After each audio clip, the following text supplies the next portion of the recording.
दोस्तों अब जब एग्जामिनेशन में 30 डेज का टाइम बचा है तो बहुत सारे बच्चों का सवाल है कि सर हम जब रिवीजन प्लान करें तो क्या हमें रिवीजन में एंड टू एंड कंपोनेंट्स को कवर करना चाहिए या फिर कोई और अप्रोच फॉलो करनी चाहिए। तो दोस्तों यहाँ पर मेरी सलाह आप लोगों को ये रहेगी कि आप जब रिवीजन प्लान कर रहे हैं, स्टार्ट कर रहे हैं, तो सबसे पहले तो आप लोगों को इंपॉर्टेंट कंपोनेंट्स को पिक करना चाहिए। ये इंपॉर्टेंट कंपोनेंट्स कौन से हैं जिनकी एग्जामिनेशन में वेटेज काफी हाई है। For example IR and labour law, accountancy, general science, computer awareness, Indian polity, history and culture. तो इनको आपको पहले पिक करके इनके मोस्ट इंपॉर्टेंट टॉपिक्स को आपको एंड टू एंड कवर करना चाहिए। फॉर एग्जाम्पल जब आप इंडियन पॉलिटी पढ़ रहे हैं तो पार्लियामेंट टॉपिक हो गया, फंडामेंटल राइट्स टॉपिक हो गया, पंचायती राज इंस्टीट्यूशन हो गया।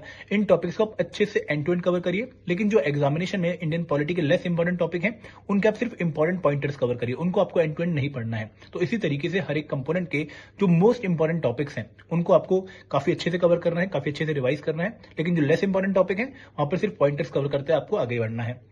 दोस्तों यहाँ पे क्वांट एंड इंग्लिश जो कि एग्जाम के लिए बहुत इंपॉर्टेंट कंपोनेंट है, उनमें रिवीजन आप लोगों की प्रैक्टिस की फॉर्म में होगी। वहां पर आप ऐसा नहीं कि द्वारा से फॉर्मूले या द्वारा से वीडियोस देखोगे, वहां पर आप जितने ज्यादा क्वेश्चन प्रैक्टिस कर पाओगे उतनी क्वालिटी रिवीजन आपकी क्वांट एंड इंग्लिश की मानी जाएगी।